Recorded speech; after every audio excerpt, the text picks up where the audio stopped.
Talk shoes. Recorded live. Welcome, everybody, to the Genesis Science Fiction Radio Show, a service of the BlackScienceFictionSociety.com website. This is actually for April 4th, 2014, but we have to record a day early because Thaddeus is not available on Friday. And when I say Thaddeus, I'm talking about Thaddeus Howze, probably one of the most prolific writers I've ever met in my entire life. And if you want to take a look at some of his stuff, you can go to ebonstorm, ebonstorm.wordpress.com. He's just probably the most prolific person I have ever seen putting out written work, and written work of good quality too, which is also a plus. Thaddeus, welcome to the show. How are you today? I'm all right, William. How you doing? I appreciate you guys having me on. Oh no, it's a pleasure. It's just the whole Friday thing. I know. I'm sorry. Tough. No, don't worry about it. I work on Friday nights, so it keeps me from being able to, I've been trying to get to the show, but it seemed like when I had the time, you guys were still working out the bugs, and then when I suddenly didn't have the time, you guys were ready, and I was like, well, I can't get there. Sorry. Yeah. So anyway, where are you coming to us from right now? I'm coming to you live from Hayward's Reach in California. I live in Hayward, California. Okay, and are you a California, kid born and raised, or where did you grow up? No, I'm a New Yorker. I came to California when I joined the military many, many, many years ago, back when dinosaurs roamed the earth. Yeah, I'm sure you enjoy the weather a lot better. Yes, because I hate to admit that I'm not a fan of snow. I mean, people go, "Oh, you're a New Yorker. You like snow." No, really, I can think of 25 things I'd rather be doing than see a snowflake ever again in life. I honestly, after the winter we had here in Chicago, I don't blame you. Yep. All right, so I've introduced you as one of the most prolific writers I've ever met, your output is just it's phenomenal, and people should take note of that and actually go to Thaddeus's site. You can also find him at ebonstorm, EBONSTORM. .weebly, WEEBLY.com. And you've got a vast array of things to offer anybody looking for content. But you're missing the best site. I mean, these sites that you're mentioning, for example, they are, a matter of scale, that's the first WordPress site, ebonstorm.wordpress.com. That was my nonfiction site. When I first started writing back in the day, that was the first site I started writing on, and that was mostly an exercise in science journalism. I like to write science, so it was primarily my science journalism site. So I'd find something that would interest me, and I'd write about it, or find something that pissed me off, and I'd write about it. So that was really what that site initially became. And so for a couple of years, that's all I did with it, was just use it as a nonfiction writing source. That site is where I do almost all of my nonfiction/journalist type writing. I show up in a bunch of other places now, and usually what I do is I write something for that site, and then it shows up someplace else, either at the Goodman Project or astronaut.com or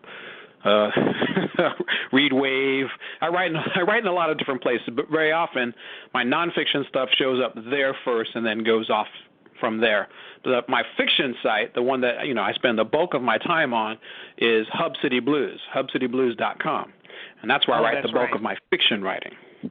Right, and I'm going to put up. Well, actually, the link has already been put up. For those of you who are picking this up on Friday, just pay attention to what he just said. Go check out his work. Okay, so you grow up in New York. You grow up, decide you're going to go into the service. Did you know early on that you were going to be a writer? That you were going to? I'm just asking. Unlike so many of the guests we've had, I did not grow up believing that writing was going to be in my future. Now, I wrote a little bit when I was in school, but for the most part, my parents were of the idea that writers starve to death, so writing wasn't, a respectable occupation. My mother insisted that I become a scientist or an engineer. So for a good portion of my childhood, that's what I spent the bulk of my mindset doing, focused on science and engineering and sneaking in science fiction when no one was looking. And that's, so I read comic books, I watched Star Trek, and, of course my role model was Mr. Spock. I mean, Captain Kirk got the ladies, but Mr. Spock got the work done. So that was who I was interested in. And so that's kind of how I grew up. Lost in Space, all of the really bad sci-fi of the early 70s, Space 1999, all that stuff. Well, I mean, we can't really call it bad because at the time that was all that there was there, that there was such a paucity of it. It might have been all there was, but it was bad. And wait, don't get it twisted. I loved it. Every time one of those things came on the air, I couldn't wait to watch it. I would beat up my siblings to make sure I could get to watch it. But it was awful, and I know it was awful. Plus, we had, sort of borderline sci-fi. We had the comic book heroes like Green Lantern and Batman on. That's right, and they were borderline, but, they were there, and I was a big comic fan. So for me, the comic book was, the ultimate medium, and back then Marvel was producing a bunch of their space heroes. So we had Adam Warlock and Captain Marvel, and these were the guys that I lived for. I would do everything to get to the latest installment of Captain Marvel or the latest installment of Warlock or the Avengers. I lived for that stuff back then. So that was how I got my fix. But as a writing, doing writing for a living, no, this is I hate to admit, I didn't actually try to write anything until, how many years later? Let's see, 10. So let's say leaving high school, it was probably a decade before I wrote anything again. When I got I got out of the military and I started working at a computer lab. At that time, computers were still relatively new. And so I started working as a computer lab guy, and I started taking some English classes. And my professor said, "Hey, you're a pretty good writer. Whenever you write whatever you want." I hated the assignments. She was, "Here, write about this really boring thing." And I'd be like, "Well, I don't want to do that." So I'd just write about whatever I wanted. And she would give me a D, but she said this was really good. If it was what I was asking for, it'd be an A. So eventually I just stopped writing what she wanted and just wrote what I wanted. And she stopped resisting and gave me A's. Well, not and that bad. was my first attempt at writing, and it was. I look at that stuff now and I just cringe because I still have it. Actually, I still have it, but I cringe at it now because it's like, yes, it was good, but it wasn't good enough. It's not like what I do now. Well, yeah, but if you had started out as good as you are now, then that would mean that you actually had no improvement whatsoever. So take the good I with can the feel bad, that. okay? I can feel that, but it's painful now. I read some of that early stuff, the technical stuff, the stuff for school, the papers. Whenever it was just technical writing, it was fine. But whenever I read the stuff that was fiction that I was trying to write, I cringe in horror. As a matter of fact, I couldn't even finish the story that I originally started writing. I started trying to write a novel back then. And I couldn't even dare to finish it. So what I did in the last few years, I picked up all the characters from that first work, and I've rewritten them into other stories because I couldn't let them go because they were good characters. They were just badly written. So I just picked them up and put them into new work. So they're still alive. They're still around. Well, that's good that you've got that continuity. How many years are we talking between then and now? Okay, so that was 1993? No, that was 1987. That was 1987, okay. So it's 97, 2007. So it's like 20 plus years before I picked up anything again to write.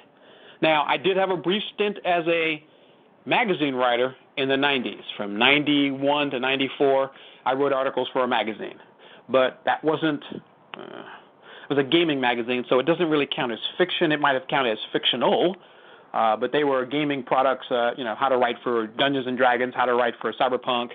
So I didn't consider them fiction because I wasn't telling stories. I was setting up story seeds and making gaming design stuff, and I love that stuff. I think that's what made me want to go back to writing, because I really liked doing the game stuff. And I wrote role-playing scenarios and stuff like that, but it wasn't the same. However, I admit that it does make it possible for me to write now. the very ideas I use for role-playing are how I write today. So those 20-something years of role-playing, they have paid off. So when you started to write, what kind of stories were you attracted to try to create? What kinds of, maybe universes were you into to try to create? Did you start off with science fiction, fantasy, or horror, or other than your technical writing, obviously? Where did it all begin for you? Okay, well, like I said, I ran role-playing games for 25, almost 30 years. So I've been a role-playing gamer forever.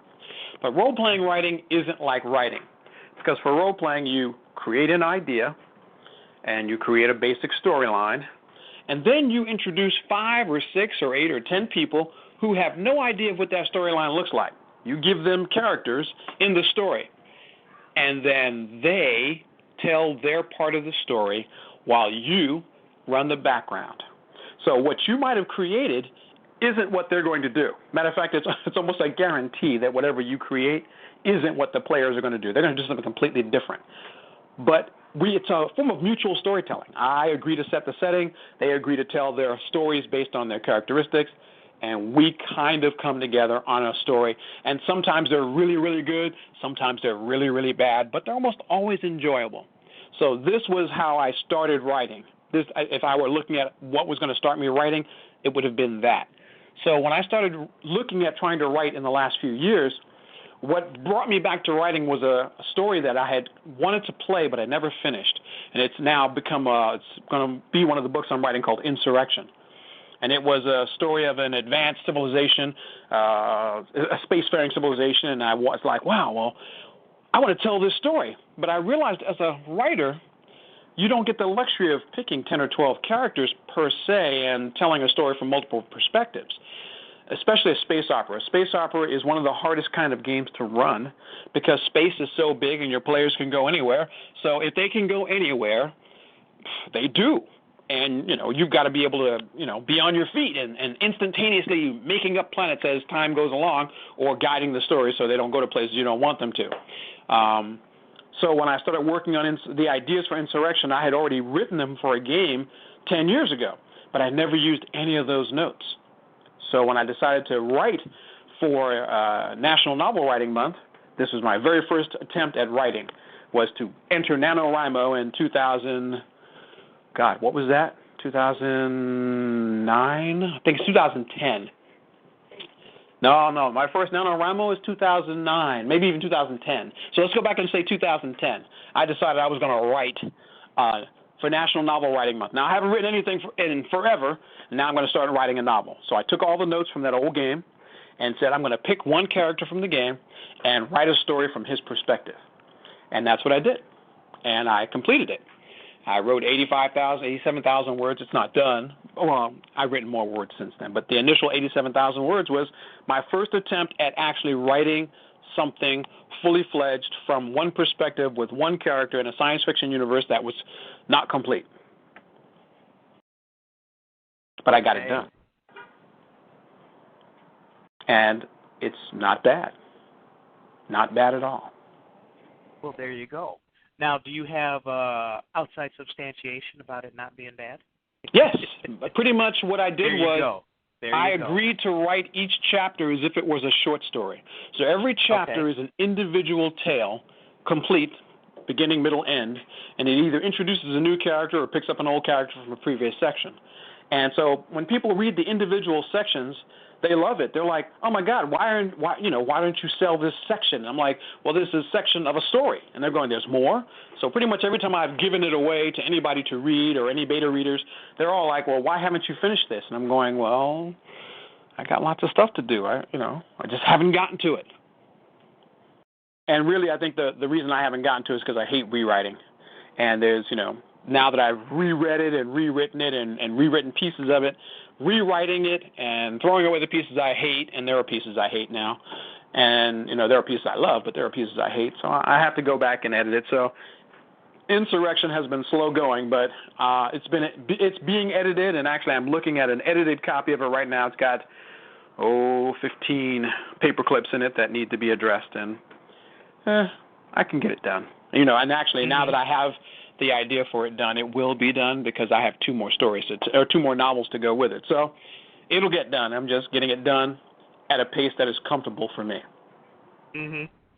So in the beginning, you took kind of a game-based theme and universe and even characters, and you converted it to, I'm sorry, was it a short story or novel?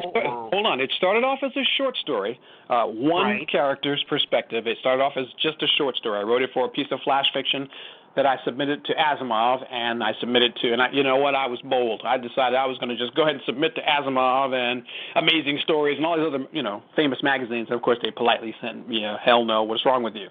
But, I didn't care. I was like, I'm going to go ahead and submit. So I submitted it. It came back. They didn't like it, or they didn't want it. And I said, well, you know what? I like this story, so I'm going to go on and work with it. So that's how it became a novel, because it started off as a short story that I eventually turned into a novel. So yes, game initially. And the novel is in what? I mean, has it? Is it in publishable form, or is that the one you're talking about with the paper clips? You know what? What did Erykah Badu say? I'm an artist and I'm sensitive about my. Yeah, okay, there we go. That's where we are. I'm sensitive. So Okay. I think that what I think I did is I wrote it, I liked it, and I've taken pieces of it and I've presented them to people. People like them. I've let many people read the actual manuscript as it stands, and they like it, and they're like, why are you sitting on this? But I think for me, when I got it done, I was unsure of my craft, to be honest. Okay. It was 4 years ago. I was unsure of my craft. So I decided what I'd do is I would force myself to write more.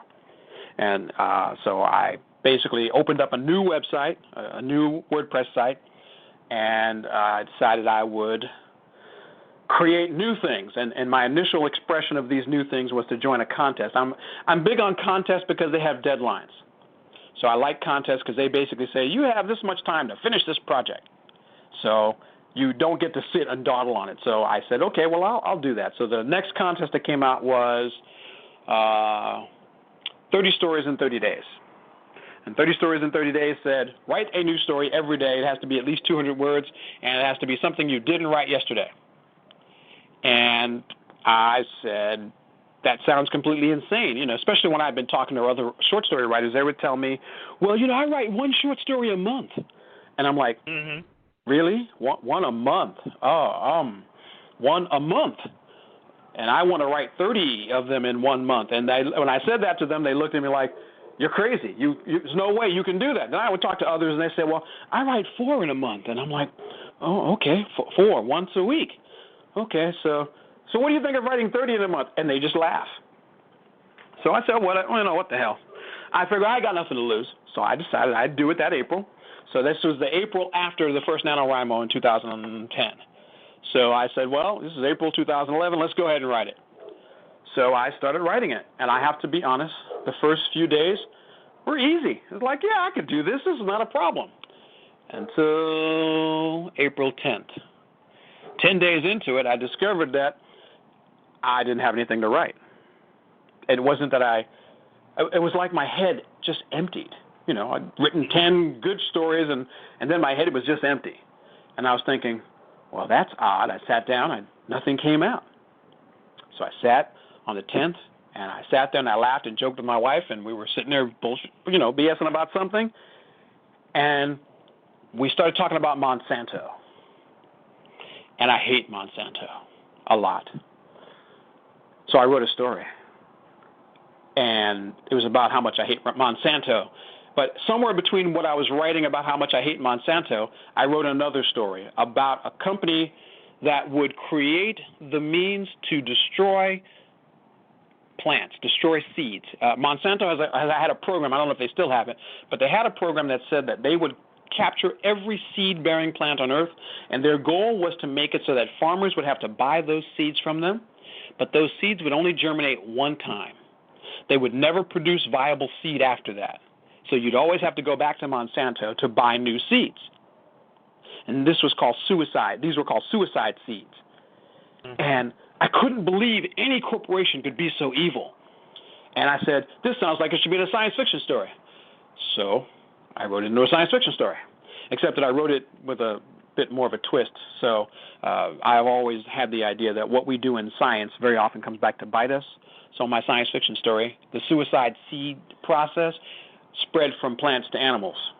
So soon neither plants nor animals could reproduce. And it was dark, and it was grim.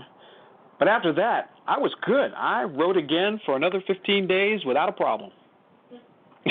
I was like, wow, I could destroy the world. I never thought of destroying the world. I didn't think that was a viable option.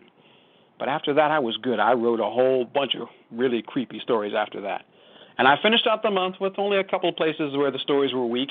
And those stories have become Hayward's Reach. That's the first collection of books, stories that I published. Mm-hmm. And so, anybody who's curious about how weird that process turned out can actually go see the book. And of the 30 stories, I published 23 of them. That's not bad. No, it wasn't. It wasn't bad at all. I liked it. So it's still one of my favorite things I think I've ever written. So if you were to guess between, the beginning of when you really, let's talk about from your 30 stories in 30 days time until now, how many short stories do you think you've written? About 150. That's pretty prodigious. Yeah, I write every day now. I have I don't always write a short story every day. I write a bunch of things. So if you want to ask me, well, what do you write every day? I can't say I write a short story every day. I write for different online magazines. I write for Astronaut.com. I write for the Good Men Project. I write for ReadWave. I write for Medium.com. So I write for a lot of different places. I write on the SCIFI Stack Exchange, and I write a lot there. So, every day, if I can't write anything else, I can write an analysis of something. So I go to the SCIFI Stack Exchange. I find somebody asking a question like, how hot can Superman's heat vision get?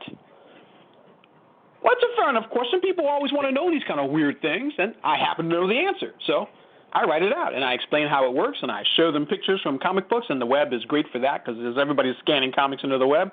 So I can go find a picture, and I can find a reference, and I put it up there. And I become the definitive source for how hot Superman's heat vision gets.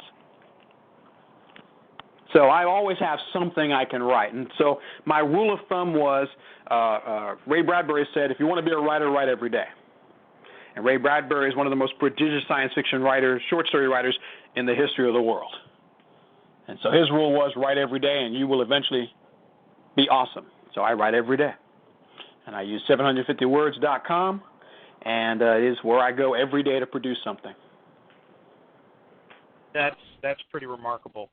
And so let's talk a little bit about works that you've gotten published.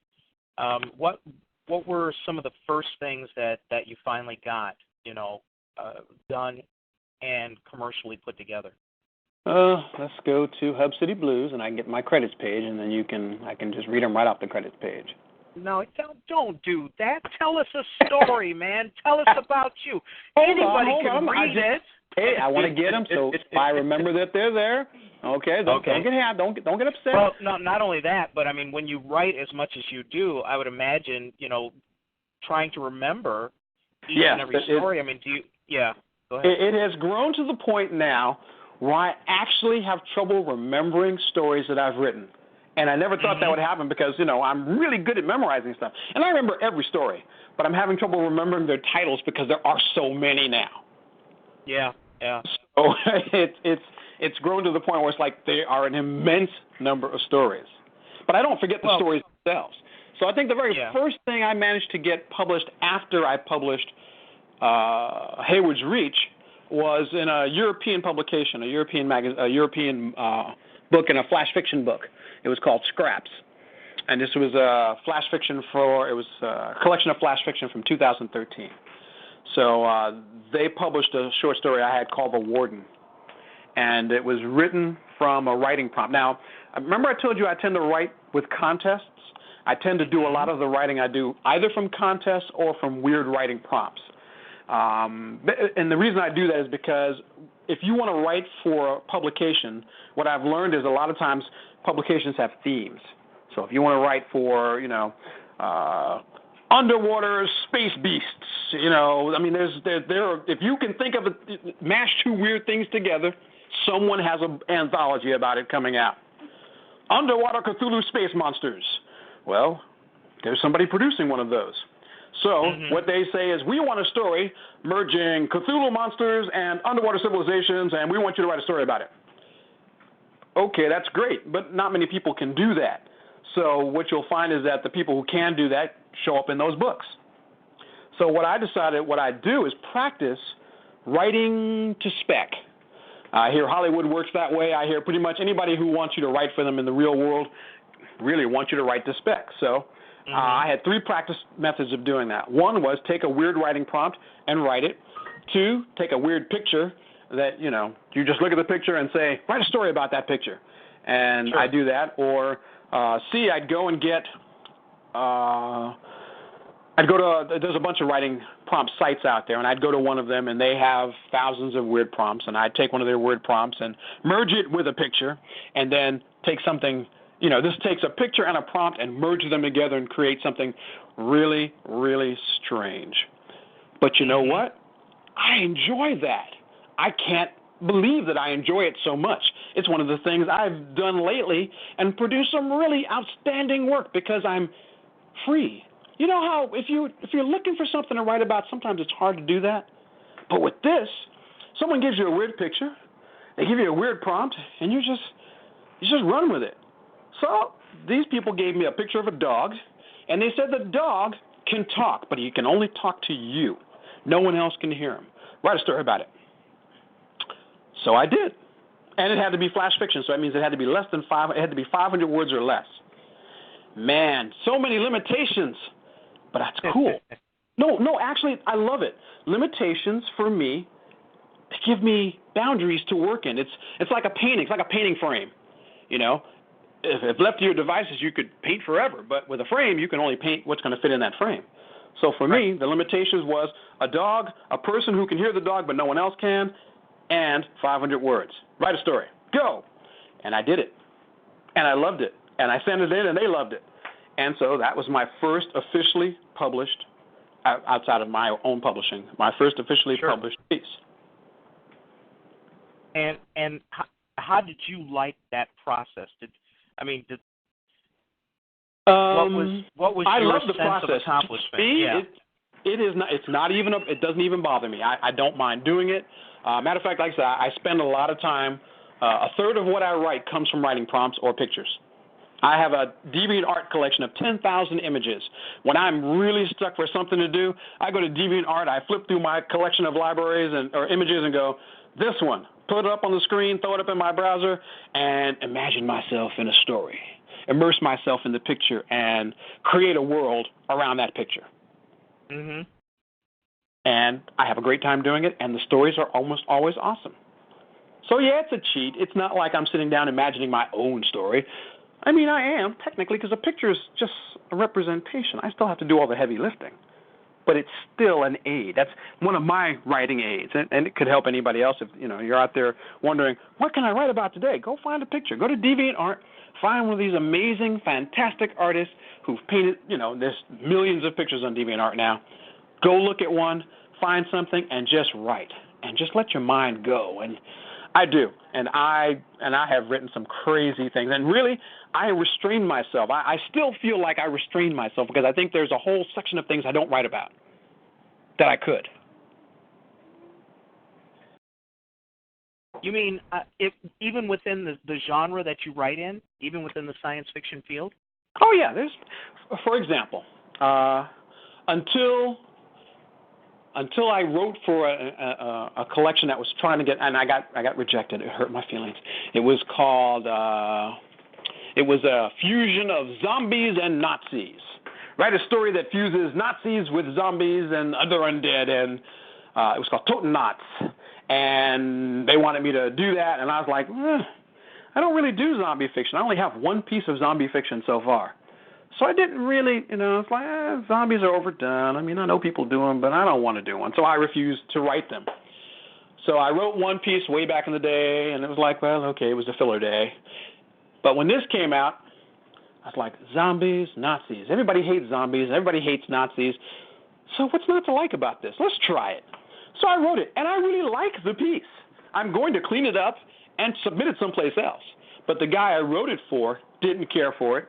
And of course, one day I'm going to buy the book and find out what did pass muster. But it doesn't matter. It was a UK book, and, maybe my story just didn't meet their needs. And I've learned to try to not be all upset when you submit and people go, no, because you don't really know what they're looking for. You may just have had a style that didn't meet their requirements. So, well, I mean, writers have to be thick-skinned.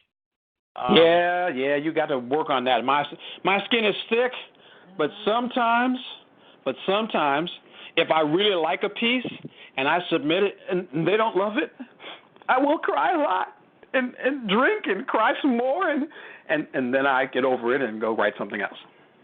Well, at least you do that, away from everybody else. You don't let people see you crying. Oh, no one should see that. It's embarrassing. No one needs to see me crying over a rejection letter. I mean, people do sometimes, but most of the time they don't see me crying over rejection letters. I mean, here, just to show you, one day I was upset about a rejection letter. So I wrote a piece called Rejectomancer. And the idea of the story was that this guy wrote stories that he knew were intentionally bad because his writing them made the world a better place.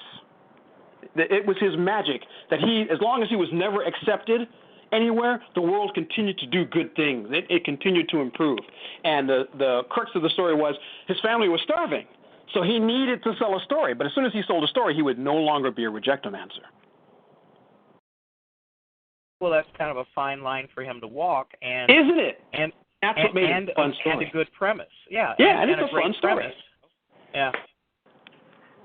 I enjoyed the story, and most people who read it like it. So it's just one of those weird things that it came to me, and it's one of the few things I wrote that didn't have a prompt. The rejection letter was the prompt. I had a prompt. It just wasn't the normal kind of prompt. It was me getting a rejection letter and trying to cope. So that's how I coped. I got a rejection letter from Analog Science Fiction magazine, and for me, that's like a badge of honor. If you get rejected by the best, how bad is that? Not so bad, as far as I'm concerned. Well, then I'm not so bad because I have many. I keep sending it to them. They keep sending them back. I figure I'd send them. Eventually, they're going to take one just to get me to leave them alone. There may be a little bit of that in there. Okay, so now, obviously you're still a prolific writer. You're self-motivated. What do you think it is that keeps you driving forward and keeps kind of like the creative writing juices flowing? If I say that I like doing it, then you think I'm a masochist. No, not really. No, because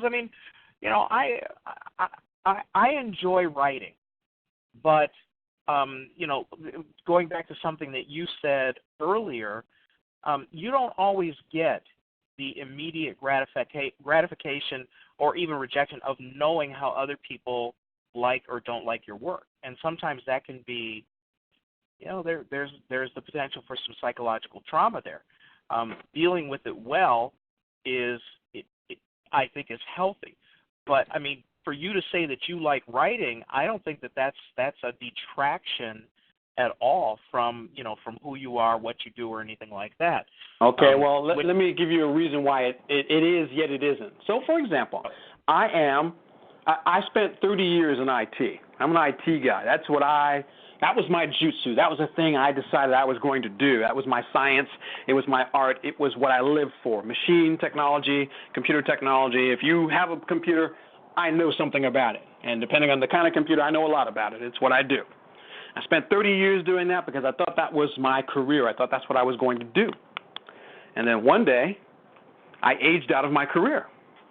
Suddenly, the career became something that only young guys could do.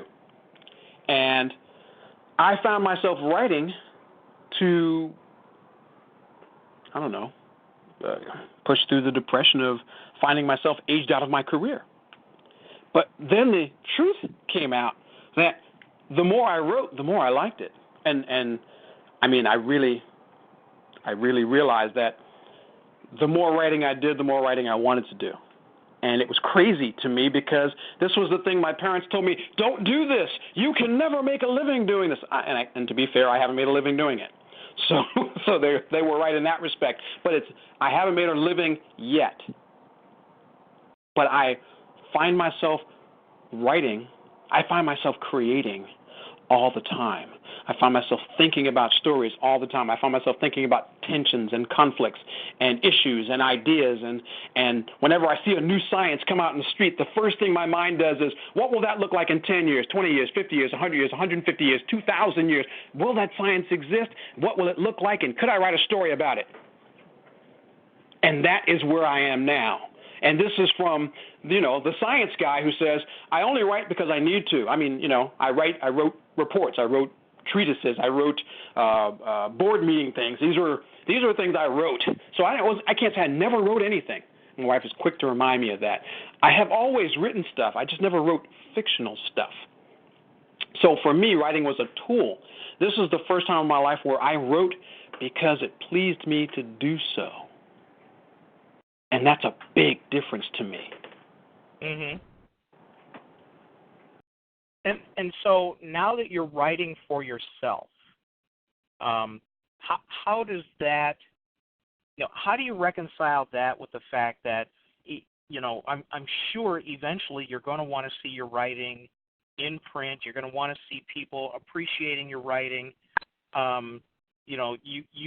You would like to get some kind of accolades for the effort that you put into, this really complex and not easy to do career. Well, people already like my writing. All right, so Hub City Blues, it's a website I put together. And so just to show you the nature of fiction versus nonfiction, A Matter of Scale, my first website, gets an average of 250 to 500 readers a day. That's my nonfiction site. That's where I write about boring stuff like science and e-waste and, the destruction of the ozone and, corrupt politicians and stuff like that. So it gets about 500 readers a day. For me, that's outstanding. It's only been around for maybe 7 years. So that's not bad to me.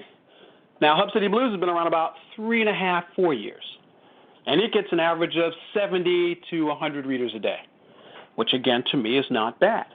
And it even got that number of readers even when I didn't have any new material. So this first quarter of the year, I produced no new material for Hub City. I was curious to see how it would affect the readership. It didn't. No new material did not stop people from coming to read it. Mm-hmm. They still came to read it. There was plenty, there's 150 stories there. They got plenty to read. They're not going to run out anytime soon. So people kept coming. They kept coming. They kept commenting. They kept liking it. To me, this was a huge, huge thing. Now, I did not stop writing. I just didn't post anything because I was experimenting. I mean, you got to know where your audience is, and I was trying to build up a new audience from other places. So I was posting other sites.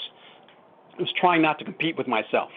So I was posting new stuff in new places and hoping to get new readers and trying to draw them to Hub City. And they were slowly coming to Hub City anyway. So in my mind, this was okay. I look at the idea of people wanting to read my stuff as inevitable. And I say that because Asimov did a review of one of the books I published, or I was published in, and that book was called Mothership, Tales from Afrofuturism and Beyond. It was published in 2013 by Rosarium Publishing. And this book was reviewed by the Asimov, it was a review from the Asimov magazine. And they called my story out. They liked my story. They called it out above, and there's like 40 stories in this book. And they called my story out above these other 40 stories. That, to me, says that somebody's going to like my work. And so I'm confident if I just continue to push the work, push the craft, push my skills, push my envelopes, tell the stories that I want to see. And I know that's hard because most people tell you don't write for yourself, you write for your audience. I don't really write for my audience. I write for me. If I like it, somebody out there somewhere is going to like it. I have taste. And I'm sure there are other people out there who have the same kind of taste. See, my goal is not to write Twilight. It is not to write Divergent. It is not to write Catching Fire. Yeah, they appeal, but they appeal to the lowest common denominator using the lowest common denominations. Love stories, young teenagers, handsome men, silly storylines. These are things that I'm not trying to write. I don't care about those things. I'm writing about hard things, challenging things. When I wrote about Consanco, same company. When I wrote about that, Suicide Seed is a story that says suicide seeds are bad. And I don't have a problem with that. I will dare to challenge the idea that what we're doing is wrong and we shouldn't do it. And I use science fiction very much to write about things that make me unhappy. But I also write about science fiction to make things that make me happy. I have several stories that people go, "You write such dark tales. How did this sneak through?" Because sometimes I'm not dark. So I have some magical realism in there. I have a piece called The Creator. I have a piece called The Corroded Man. And these are light, Lions of Mexico. These are all light, funny tales that are they're almost diametrically opposed to everything I write. But I wrote them because at that moment I wanted something different. And because my wife is always yelling at me to write something nice and happy for a change. She says, "Write a happy story." And I'm like, "Oh, really? Do I have to write something happy?" And she says, "Yes, I want everybody to live and to be happy." Okay, woman. So I write her a story like that. And she goes, "Wow, this is great. You should write this more often." Yeah, right. But it's good. It's a good thing to do that from time to time. So will people review my work and eventually like it? I think so. I think that I get enough people reading what I write right now on a consistent basis that I feel I'm consistently getting better, getting closer, getting near that place that, once I cross that threshold, I'll be there. It'll just take a while. I'm okay with it. I hear about writers who spent decades getting rejected before anybody paid them any attention. I don't have decades. I got to work faster. But again, going back to my original supposition, your writing is for you're internally driven. Yeah. At this point, there's a huge component of self-satisfaction in doing it, and as you said, doing it well and getting better. So I mean, you are mated to the idea of improving your craft. You're not just a prolific writer just for the sake of being a prolific writer, but it appears that you're goal driven to write better and better until there's the A part of being discovered, which is great, and then there's the B part of writing well regardless of discovery because you're dedicated to your own cause. So it sounds like you have a pretty decent balance there. Yeah. When I'm feeling it, I mean, there's many a day where I have to be honest, I do not feel it. I am struggling, I am pushing. But I have also read a whole bunch of things that I said, here's one of the things I do to keep me on the trail. I look at all these books at Amazon and all these publications. People will publish short stories and they'll put them up on Amazon, and these stories will rise to number 3, number 5, number 15, number 80. And then I go and, very often these writers are giving their works away over time. So what I do is I go get a copy of that work. Either I'll buy it or they'll give it away one day and I'll just get a copy. And I read it. And I assess it from a cold, hard, analytical perspective. Now I can do that. I'm an IT guy. And I say to myself, this got over. Why did this get over? And I look at it and say, it gets over because of this, this, and this. Can I do this? Yeah. Do I want to do this? Maybe, maybe not. But I analyze what other people do, too. I'm not just looking at my own work. I'm looking at everybody else's work, too. I'm assessing, analyzing, learning, figuring out what works, what doesn't, and whether I want to write it or not. Because that's bottom line for me. If I don't want to write it, I'm not doing it, because ultimately if I don't like it and I'm not going to do it, if I do it and I'm not doing it well, or I'm not involved in it, or I'm not enthralled with it, it won't be good. It just won't be. So I don't want to write anything that does not thrill me. When I write it, it thrills me. And the other thing I do is I post it. I post my work to keep me honest. People go, well, why do you post? I said, I post my work to keep me honest, to keep me on track, to present a piece of work and say, hey, what do you think of this? And if people go, oh, my God, I can't believe you wrote that, stab yourself. Oh, okay, well, that didn't work, and we'll take it down and we'll write it again. But I don't get much of that anymore. Nowadays, people go, ooh, this is good. You got more? And sometimes I have to say, this was a one-shot. I'd like to do more, but I got so many things on my plate, I'm not going to touch it. Other times I'll go, oh, yeah, it's part of a series. You can go read the rest of it over here. So I've been doing, that's part of what I've been doing for my site, is to start threading stories together. So sometimes I can write a story. I'll write 2 or 3 pieces here, and then 3 or 4 months go by, then I'll write 2 or 3 more pieces, and then 3 or 4 months go by, and I'll write 2 or 3 more pieces, and so people don't always know that there's more of it. So I've gone back and started threading stories together so people can keep track of them. When you put together, a brand new creative universe, go explain a little bit about your process. I mean, when you're starting out to do something brand new, I mean, do you have a set process, or is it the result of you looking at something, and whether it be a picture from DeviantArt or even your love of GMO creating companies, corporations, when you put together a creative universe, I mean, how do you go ahead and do the construct if you're whether you're externally motivated or let's take something that you've been thinking about that all of a sudden kind of bursts forth and brings itself to fruition completely out of your imagination. I mean, what's your process like? Create something new. Okay. I just created something new recently.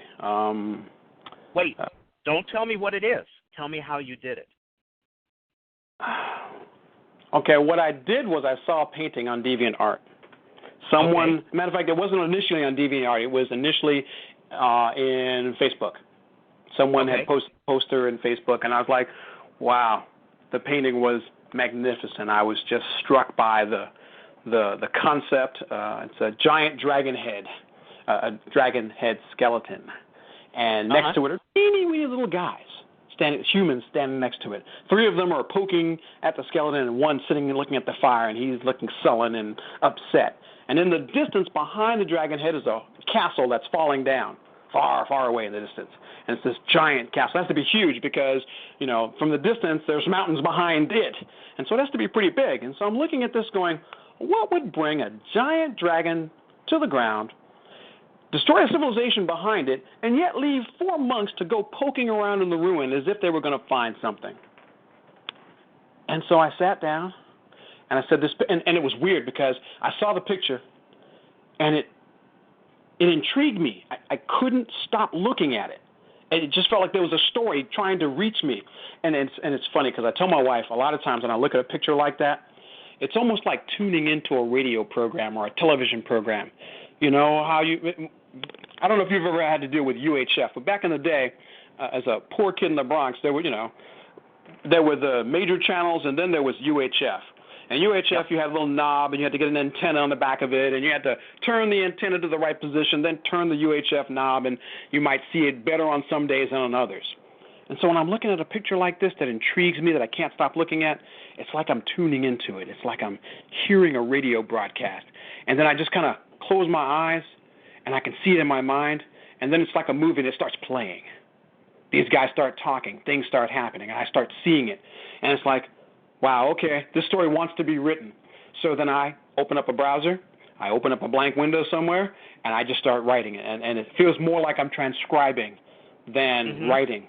And when it's really good, I can write a whole story in one evening nonstop. As a matter of fact, the story that this picture inspired, I wrote in one evening in about 3 hours. And it's about 10,000 words. But I loved it. I actually read that story. Yeah, you read that story. Yeah. Was that someone laughing in the background there? That's my wife sitting here tittering quietly. Okay, so So for you, the imagination is pretty much on 24/7. Pretty much. And I think that the description of almost being a transcriber of the story rather than maybe sitting there in the midst of the art of creation, that's a pretty good description. So you've got this imagination running 24/7. It certainly describes and it certainly explains how prodigious you are as a writer. And the fact is, it sounds like you also maintain your writing chops by forcing yourself to exercise them every day. In the movie Throw Mama from the Train, excuse me, Billy Crystal plays a writer, and he plays a writer who's teaching, sadly, an adult education class, trying to teach these sometimes imaginationless, humorless people how to write. But one of the things that he said was, a writer writes. There you go. That's what he said when he sent them out of the at the end of the class. A writer writes. And so now you've taken that and taken it to heart, and you really put your heart and soul into the fact that you want to write. You're going to write as much as you can, as different as you can, and as you are stimulated. And I think this has a lot to do with just how much you do manage to get done. If we were to ask, how many hours a day do you think you spend in the service of your writing, what does it come down to, do you think? All right, so every day I write for an hour. Okay. I know, just run with it. Every day I write for an hour. So what that means is I turn on Focus Booster, which is a program that has a clock on it. I turn it on, and for an hour, Focus Booster runs. Does that guarantee I'm going to write something of quality? No. Focus Booster is not for that. Focus Booster is to make sure that for 60 minutes I don't do anything but write. Mm-hmm. And sometimes I'll write amazing stuff in that 60 minutes, and other times I'll write recipes for exotic foods that no one should eat. Sometimes that's just what comes out. A recipe for dragon spine. That's what I do. I mean, some days it's great, and other days it's absolutely rubbish. But what it does is it forces me to write something every day. Now, one of the things I like to do is I like to try to write stuff that's interesting. So I have these places I go to trigger me to write. So I go to the Stack. When I go to the Stack Exchange, there's always somebody asking some weird question. Why do Ferengi like their ears rubbed? Well, I know the answer to that, so I go do some research and I write it up. But those are research-driven things. But the reason I do that is because part of what works for me as a writer is a constant infusion of new knowledge. I'm one of those, I'm a synthesist. I like to take stuff from lots of different places and fuse them together in this new place. And so research constantly gives me a new bit of information. And so I'll read farming magazines, I'll read Wired, I'll read all these different things online. I will go to these sites just to see what the newest, latest thing is. And then just let them kind of mix around. So in that hour that I'm writing, some days I'll get something and I'll start writing, and my hour gets so good to me, I just keep writing. So then I reset Focus Booster and say, okay, another hour, and I'll write. And then some days it's so good I forget that Focus Booster is there, and I just write till I'm done, and that can be 3, 4, 5 hours. There's a couple of nights I wrote all night. My wife came out here one evening. She went to bed at 9, and when she woke up at 5, I was still writing. And told her to leave me alone because I was in the middle of something. Well, okay, and that leads to the question, obviously your wife must be supportive of your writing. How does that support manifest itself, and is she inspirational for you, and does she like your writing? She likes my writing. No matter what I write. Well, she doesn't like everything. I mean, there are things I write that, if I like when I write about war. Now, as an ex-military person, I have an affinity for war, and I have an affinity for writing about it. I don't write about it as much as I'd like to, but I do write about it more than a lot of people can stand. So she's not a fan of war. And so when I write about war, she will tell me, I don't like everything you write. But that's okay. Because when I don't write about war, if I write about other stuff, she will read it, and she's pretty much almost always in touch with what I'm writing. And when she's not, if I like it, I don't care. I mean, so it's like that. There are times I've written things that only I like, that when I'm done, I go, yes, I enjoyed this story, even if no one else does. I have a piece called Pax Ceridian. I love Pax Ceridian. I so want to go back to the next piece of Pax Ceridian. I just can't figure out where to squeeze the time from. But most people find the idea of a talking insect that doubles as an automobile on a planet full of other talking insects to be problematic. And so... Wait, I had that same idea. No, I'm just kidding. So people have some people have a problem with ideas like this. But if I like it, I'm going to run with it, and I'm going to run with it as far as I can carry it. Mm-hmm. And so, she supports me in the very craft of writing. Whatever it is I need to do, if I tell her I don't want to hear anything, see anything, do anything till I'm finished this, I don't hear anything, don't see anything, phone rings, I don't answer it, I don't talk to anybody, I don't go to work, I don't do anything till I'm done with it. If the fever is on me, I'm in the throes of it, I will write all night, I will write into the day, and I will write till I'm finished. And I swear to you, it's like a fever. I become crazed. I just put a hat on, and I just write. And I write until it's out of me. It's like something trying to escape. And I just write it till it's done. And then it's like when I'm finished and I read it, I go, wow. That's just that wow feeling. So,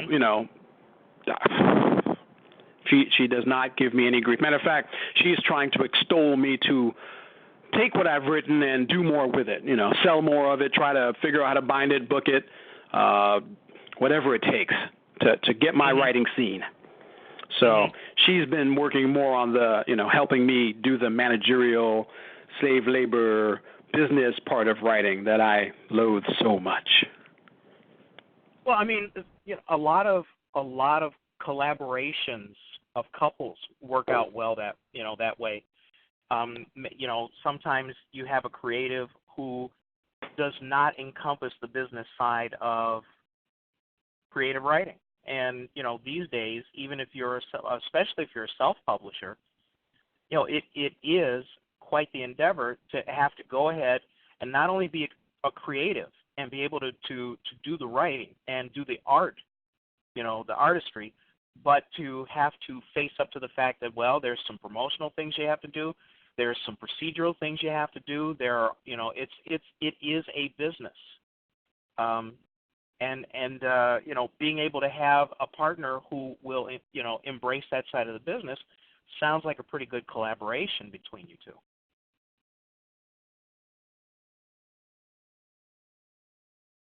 Yeah, it helps. I'm sorry, I thought I lost you. Not being very, it's not like I don't want to sell them. It's I don't feel like I'm, like some writers say, I'm selling my children. I don't feel like that. I don't feel like I'm selling my children. Right. If I write something and I like it, I look at it like I'm selling a piece of art. It's like, it's precious, but it's so precious I want to share it, and if you want to pay me for it, that's great. Mm-hmm, mm-hmm. And the only thing that I've ever written that I ever felt like I was, I'm writing Insurrection, the very first NaNoWriMo piece I wrote, that feels like my child. I won't just give it to anybody. When I'm finished with it, I will do what needs to be done to it to make it right, and then I will publish it. Okay. And that's just how it is. But pretty much everything else I write with the intent of selling, promoting, and I don't feel like I'm, putting my children on the block to sell them into slavery or anything. Well, however, there are some pieces I love more than others, so if, let's say, Tor woke up tomorrow and said, oh, my God, we read Broken Glass, and it was amazing, and we want to buy Clifford Ingram, I'd tell them to go screw themselves. Because I'm not going to do that. Yeah, I'm not going to do that. Because I like this particular, matter of fact, this particular character came to me one night. My wife and I were sitting at the table. We were laughing and joking. And the idea was remember I told you I write for contests. I write in different contests. So last year I was writing another 30 stories in 30 days. I called it 30 cubed. So it was 30 stories, 30 days, and 30 new characters. Can you do this? Of course, I keep upping the ante. So the ante now is to write 30 stories in 30 days and make 30 new characters. So one of the characters I created was a paranormal investigator named Clifford Ingram. And Clifford's claim to fame is he is an investigator of the paranormal on his world. And on his world, 50% of the time, the paranormal is just some shyster charlatan getting over. They're either criminals of one sort or another, snake oil salesmen or whatever. The other half of the time, they're really quite dangerous, and they need to be put down, or they need to be either put down or enlisted. So his job is to investigate, put the problem down, or enlist the people to work for the agency, because the agency doesn't just leave you roaming free. If you do magic or you can do psychic abilities that are amazing, the agency puts you to work, or they find someone who can put you to work, but nobody roams the world free using magic. It's too dangerous. Magic is, like, in my world, magic is a sentient thing. So you never use magic without magic using you. And this makes magic dangerous, because most people who don't understand that think they're getting over and they're doing something, and really what's happening is the magic is manipulating you for its own purpose. And we don't know what that purpose is. So everybody guesses, nobody's sure, but pretty much when people guess wrong, people die. And this was one of the characters I wrote for my 30 characters in 30 days, and I wrote one story, and I loved it. I wrote another, I wrote it, I kept writing it, and it kept coming to me. It was like watching a series. I'd sit down at 7 o'clock that evening and say, well, what's on the Clifford Ingram channel? Wow, okay, let's write. And I wrote. And I did this for day after day after day after day after day, and it's like, well, okay, I guess this guy's staying here. Mm-hmm. And since then, I've written probably, 50,000 words of Clifford Ingram so far, and it doesn't appear to be stopping. And eventually, where do you think you're going to take it? Are you going to publish this? Are you going to self-publish this? I published the first book called Broken Glass as an ebook, and the second book is called Modus Vita, which we're editing now. And then the third book will be Black Dust. And then once I put them all together as ebooks, then I will actually bind them together and print a 90,000-page book, or 90,000-word print book. Mm-hmm. So that will be an actual book, a physical book when I'm done, 90,000 pages. But it's three novellas. That's what they are. Each novella about 30,000 words. Still, I mean, obviously there's some interest for it. Oh, yes. People who read it enjoy it immensely. They like it. They find the world challenging. They find the characters funny when they're not being grim and dark and terrible. And the world is an unpredictable place, just like the real world, even more so there. Yeah. You're listening to the Genesis Science Fiction Radio Show, a service of the BlackScienceFictionSociety.com website. This is the April 4th, 2014 edition of the show, and tonight we're talking to Thaddeus Howze, one of the most, as I said, prolific writers I have ever met. I mean, you put me to shame. I write big books, but I mean, I could not keep up with your output, even if I tried. So now we're at the point where you have an immense library, an immense body of work. How do you plan on being able to present all of that work, to present it to people who may purchase, read, what have you? You have a lot of work out there that people, that you've given up for free. When people go to Hub City Blues and check out your work, there's no requirement for payment or anything like that, and the body of work is quite extensive. Believe it or not, William, yeah, that's only a fraction of the work I have produced. I'm standing in front of the box. Okay. No, you don't get it. What you see on Hub City is not all there is.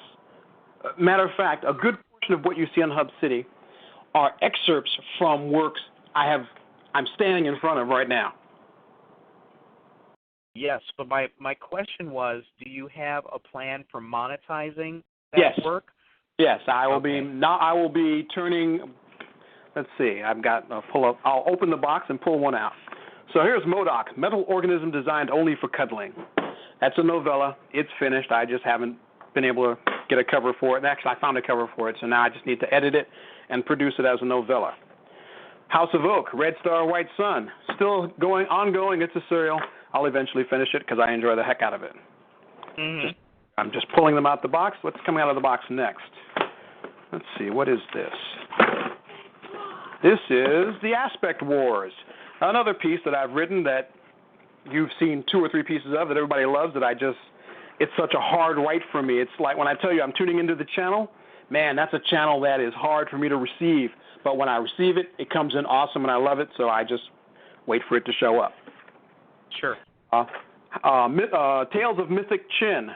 Those are short stories of a place, a steampunk kind of world where technology and magic are coming together and not in a positive way. Tales of Mythic Chin it's part China, part Africa, part North America. It's a weird melange, but I really enjoy writing it, and they're some of the most fun stories I've written in a while. So that's the Tales of Mythic Chin. What else we got in here? I've got a whole bunch of just short stories that are going to go into a book, and I've already started collecting them. The Light at the End of the World, Spleen Rupturing Time, Dead Already, A Dollar's Worth of Cure. So yeah, I've got a whole bunch of short stories that are just sitting, waiting to be bound up into something. Let's see what else we got in this box. We've got Insurrection, which is basically done. What else we've got in here? There's the Aspect Wars. We've got Equinox, The Last Scion. That's a young adult tale that I've been writing that I've enjoyed immensely, but it only comes in infrequently, so I can only write it when it comes in. So I've got 1, 2, 3, 4, 5, 6, 7 books sitting here that are in various states of completion, and a whole bunch of other short stories. Oh, we got The Arrivals. I forgot about them. The Arrivals was my alien invasion story, where there are no aliens, and nobody knows what the invading plant things want. And humanity is basically just on the run. And I enjoy it because it's like a zombie apocalypse, except with plants. Because the bad guys are the other humans. I mean, the plants, they're dangerous, they're monstrous, and nobody knows what they're trying to do until a young girl from China says, the plants have an agenda, and I now know it. And no one believes her, of course. So that's what makes it fun. Okay. All right. So given all of this work that you have, and when I ask, how are you going to monetize it? I'm going to sell the ones that I haven't, that aren't on Hub City, and the ones that are on Hub City, if I like them a lot, or as I replace them with new things, I'll probably serialize them and replace them with new things, and then sell them as books, as ebooks. Everybody hasn't seen me. If the entire world had seen me, I'd be a best-selling author right now. In which case, I wouldn't have to worry about it. So there's surely someone out there who hasn't read it. And if I can get enough people who've read my stuff and like it to write a review and talk to people and tell them how much they enjoy my work, then eventually I'll be able to sell everything that's in this giant pile of stuff. Okay. Have you given any thought to becoming your own publishing company? Sure. That's how we published the first ones. Yeah. I've got 1,000 ISDNs. Okay. Yeah, well, my publisher has, as she stands here pointing at herself, got 1,000 ISBNs. Anyway, so we got 1,000 ISBNs. I can publish something. And like I said, I write something every day, so I can create at least one fictional world every week. I'm pretty confident I won't have a problem selling something. As long as I remain crazy, life is good. All right, and so let's talk about the nuts and bolts of actually not only getting published but building a following. Where do you find yourself when you look in terms of doing the kind of marketing that you're going to have to do? I mean, obviously, once you have a decent body of work out there already and people are running into your work, liking your work, and actively looking for you, that's the easy part. Yep. But for you, how do you see building up that groundswell? Well, I have on Facebook, I have several sections of Facebook that replicate part of the stuff that I have on Hub City. I have sections called Tales from Around the Multiverse, which is a collection of short stories from a variety of different places, and that people can go to on Facebook and see. I write on Comic Vine, so I've written a Green Lantern fan fiction on Comic Vine that people like and can go and see.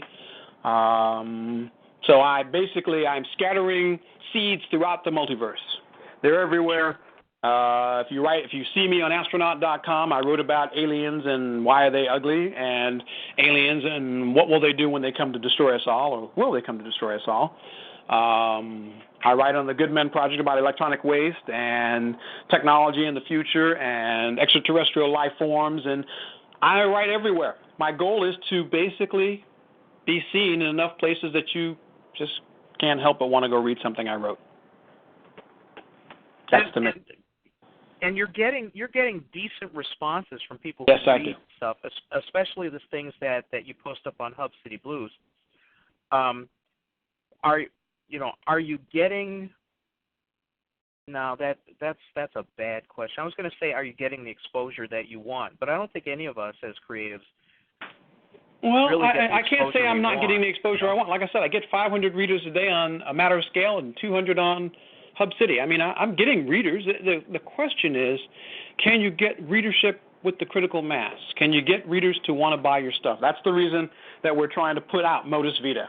So that would be A Matter of Scale, Broken Glass, Modus Vita. It would be when MODOK is done, put MODOK out.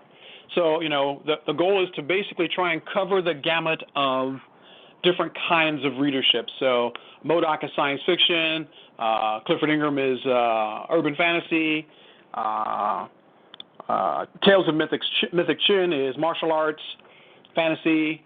So, the goal is to spread out enough that you can get somebody from every group. And eventually then, I figure I can't go wrong as long as I continue to produce materials that people are wanting to see. And, I've got a bunch of space opera stuff, like I said, Insurrection.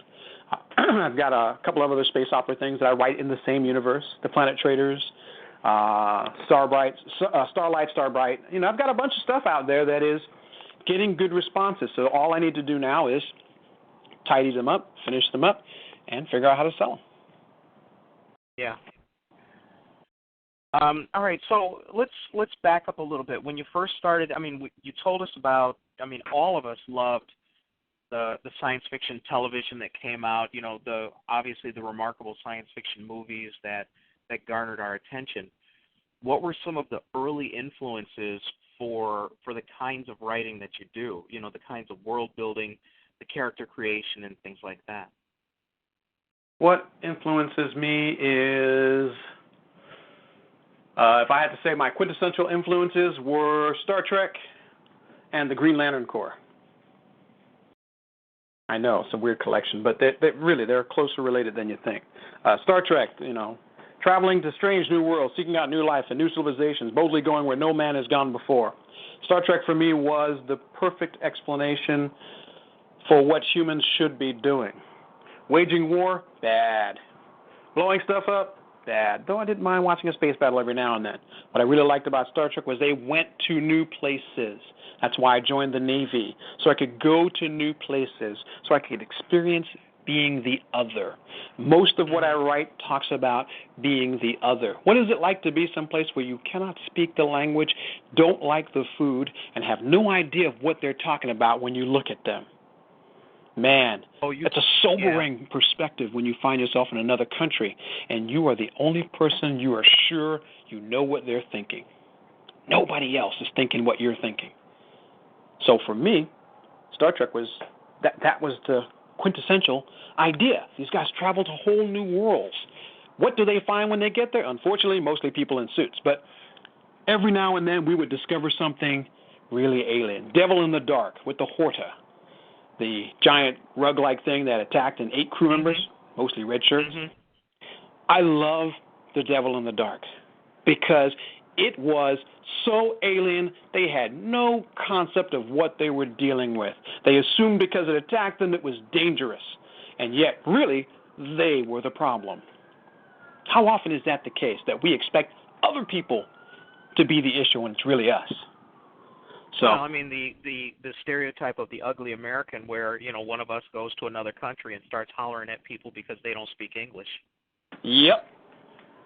And our solution to that is to speak it slower and louder, as if that's going to help.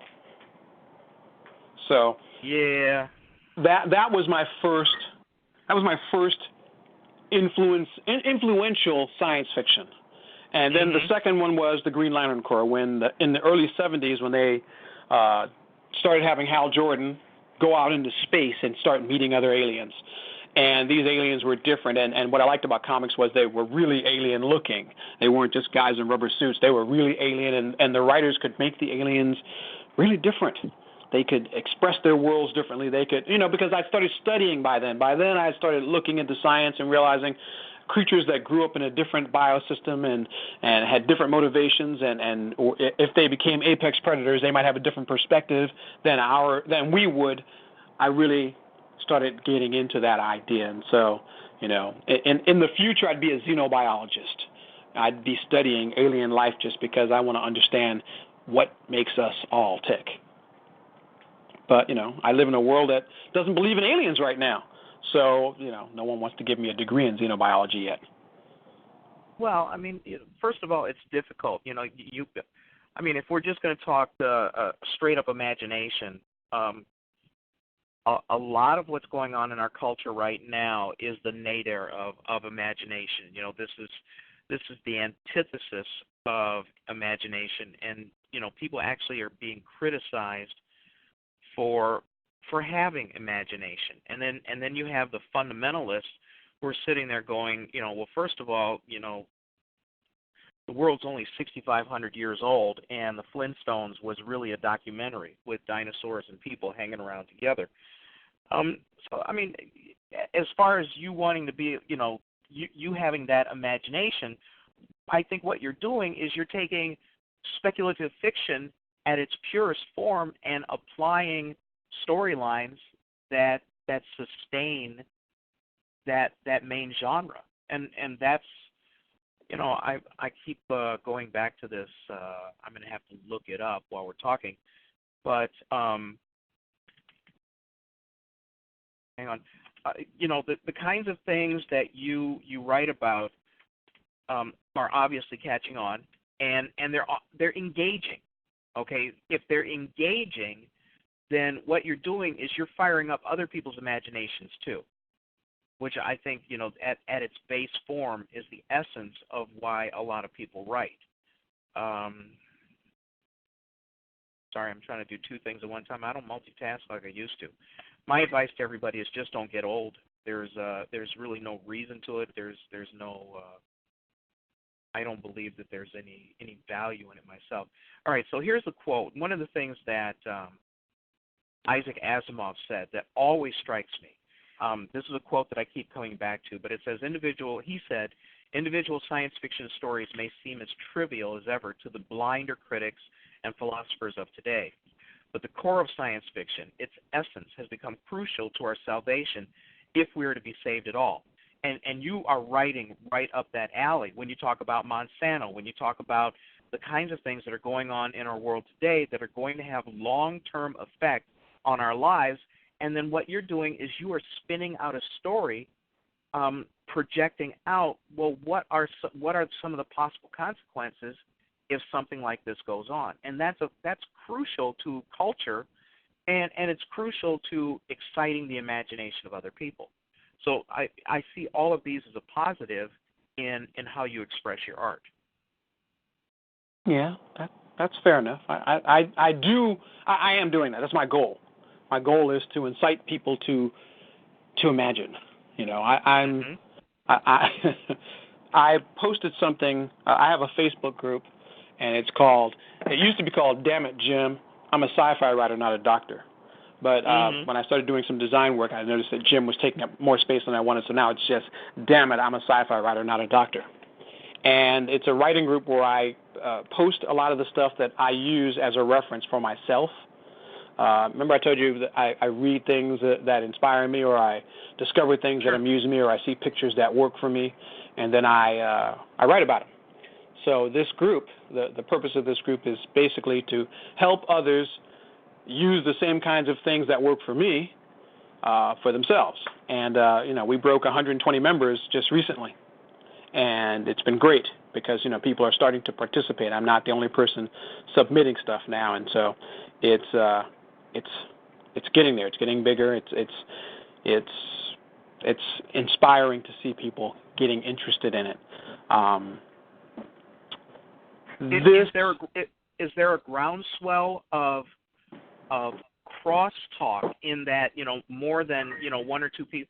I mean, is this a group where everybody is inspired by the process of creativity? Well, right now it's still growing, but I'd say in the last, because for a while it grew really slowly because, when you're doing something like that, you kind of have to recruit people. But lately, I'd say in the last month and a half, I never had to recruit anybody. Every day I come there, someone showed up. I guess I should ask how they got here. So there's a guy right now sitting here looking to join in. And I don't know much about him, but in his Facebook picture, he has a picture showing the sun and the 9 planets. I don't know if he's a writer or not, but he found me through Black Science Fiction because he's connected to Black Science Fiction. So odds are he wants to know whatever we're doing, and I want him to come and write and share his ideas, and everybody, each one teach one. You remember that? Mm-hmm. So that's kind of what I'm hoping for. I'm hoping that these guys will come together and see each other and talk to each other and share ideas and inspire each other, just like what I find I'm hoping will inspire them. And of course I write goofy things too. Don't get it twisted. I'll write, I'll write Cats versus Evil and stuff like that. That's a story that was a lark. I have 3 cats, and each one of them with very different personalities.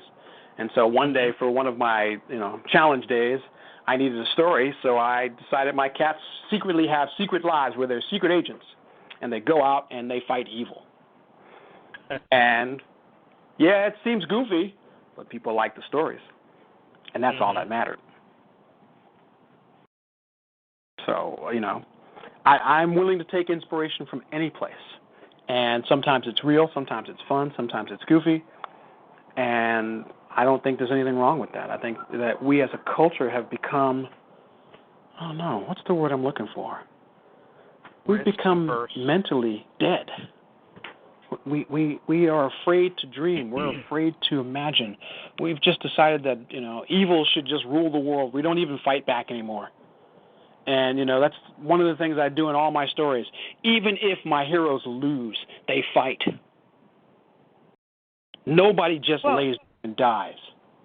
Everybody's scared of criticism. I run into writers all the time, and they go, "Oh, read my stuff," and I go, "Well, why do you want me to read it?" "Well, I want your opinion." But they really only want my opinion if I tell them it's the greatest thing I've ever read. Yeah. Yeah. So, when you talk about kind of a lack of endeavor or a lack of creativity or a lack of imagination, a lot of people are just not able to handle criticism, and so they don't even get off the ground in the creative process, and that's sad. I think part of that comes from, in school now, kids are regimented into following along, going along to get along. Don't rock the boat, don't make waves. Oh, where did you come up with that crazy ass idea? That's ridiculous. You're terrible. And so you look at all of that, and you try to reconcile those kind of attitudes with trying to educate people, and they're completely at cross purposes. There's no possible reason to stifle the imagination of a child, and yet, these days there's just too much of that going on. Which brings me around. Do you do any mentoring or community outreach to to younger people or people starting out?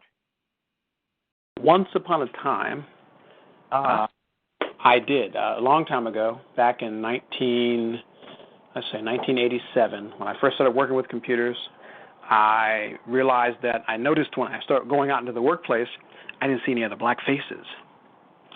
And that bothered me. Every time I'd go to a new company, every time I go work in a new place, there were no black faces there. There was no one like me. I'm the only black guy working in IT.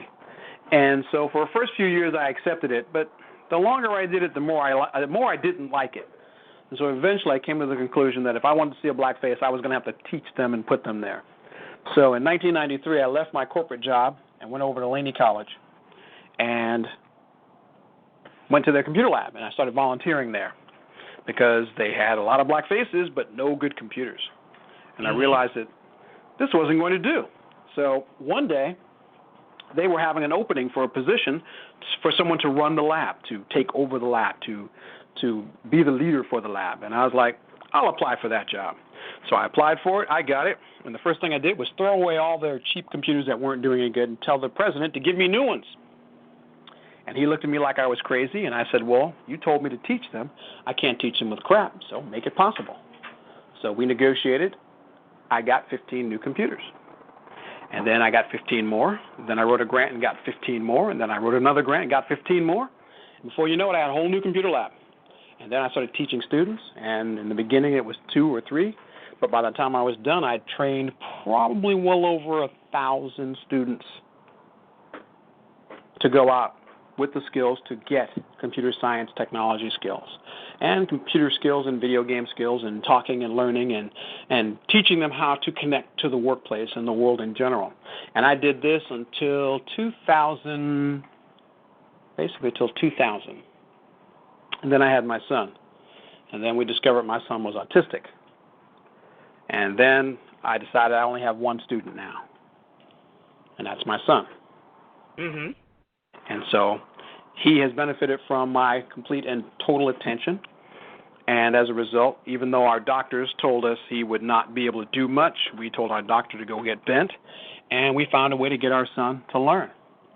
So now he's in the 4th grade, and he does fractions, and I think he actually understands what he's doing. And he can read. He reads to us every night. And he's smart, and he's funny, and yes, it's a long road, and yes, it was a hard road.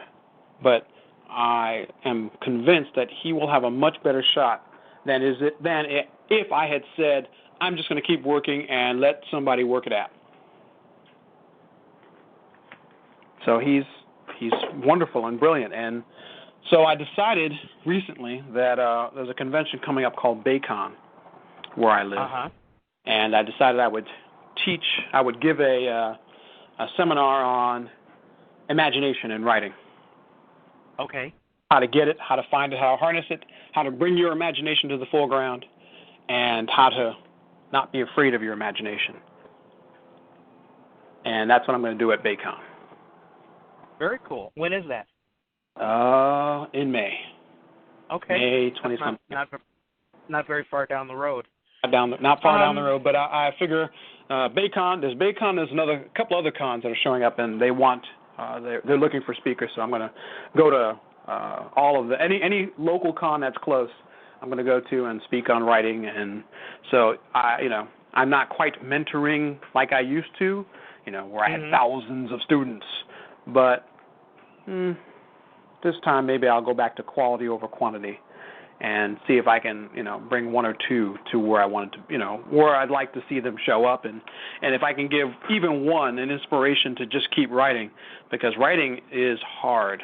I mean, yes, I'm crazy, and I make it sound like it's easy, but don't get it twisted. I agonize just like everybody else, and that's when I know I'm doing it wrong, because when I'm doing it right, it flows, it's effortless, it's free.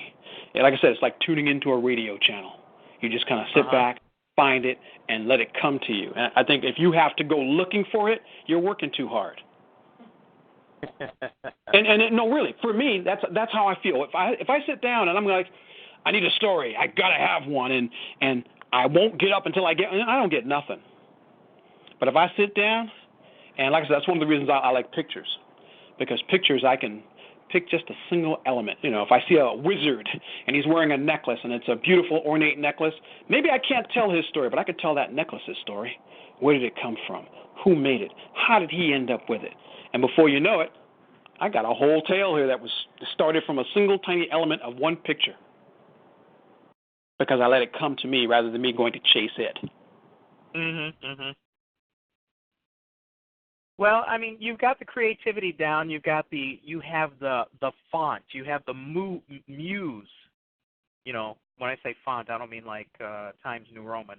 I know what font, you mean. Like, yeah, well, no, I was talking to everybody else. Okay, it's not just you that I have to deal with, dude.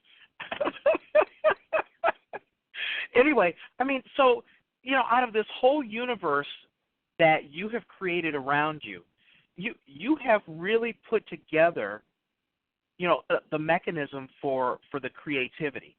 You have put together the mechanism for output for all of this, and it it sounds to me, and it also sounds to me like it sounds to you, like it's just a matter of time to get that groundswell, to reach that threshold where enough people are discovering the kind of work that you do to give you what you're due in terms of being a creative writer.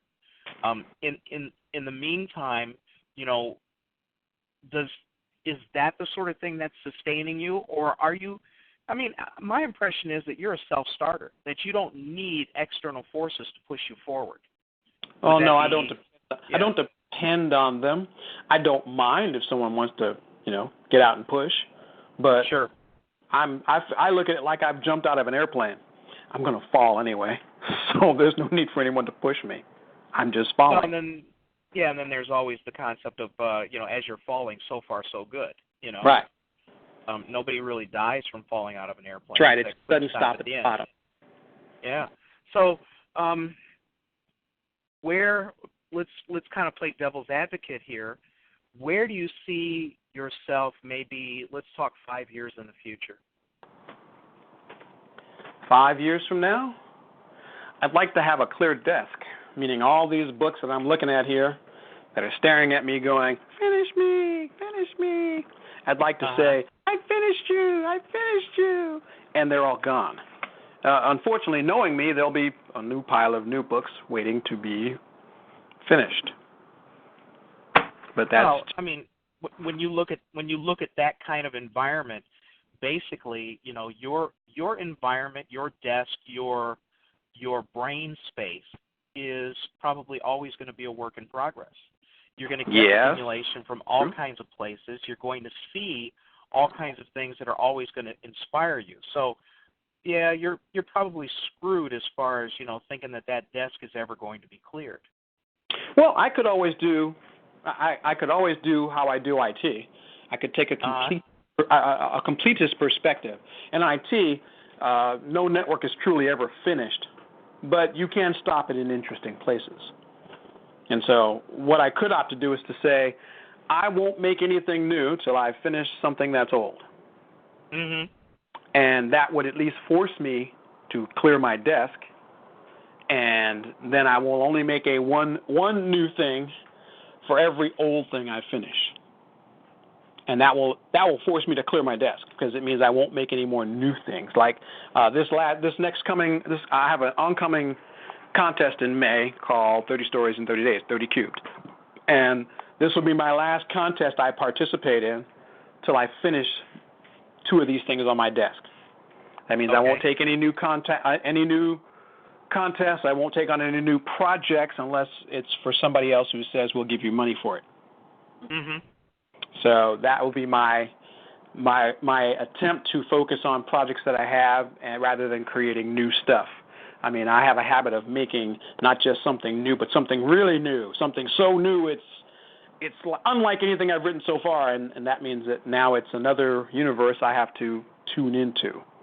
And so, I figure I'm dangling and juggling 19 so far. I probably shouldn't make any new ones or listen to any more. I'm now the cable of universes.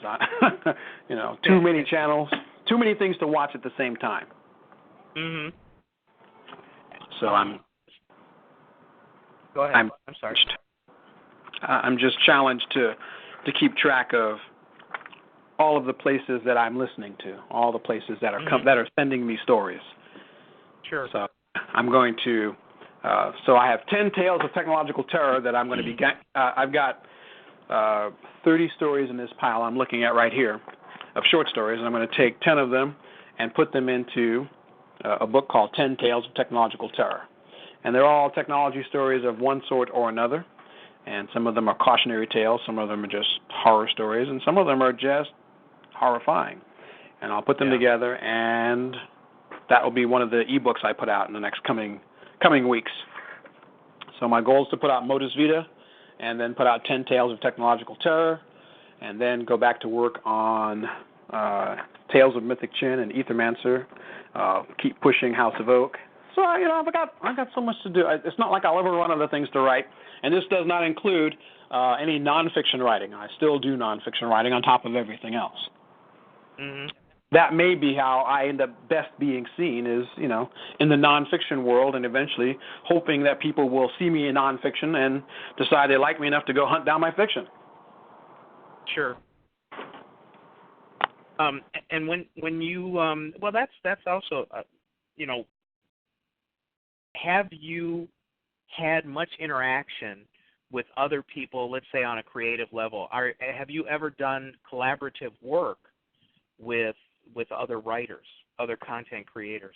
Every blue moon, and I know that I feel bad because I wanted to work on something with Wolfgang this spring, and I got sick and things didn't work. There were too many things, and I couldn't get to him, and I wanted to get to him. He had a Book of Dragon's Teeth, I think, or I forget what it was, something we were working on, or he was working on, and I wanted to work with him, and it ended up being just him and Ronald, and I felt bad because I really want to do that, and I really want to collaborate with other writers, but my schedule had been very unpredictable, and now that it's gotten a little more predictable, I feel like if someone were to approach me again, we could try something now, because I feel like for all of us as writers of color, I think the only way that we're going to get seen is if we can finish, produce, and present quality work.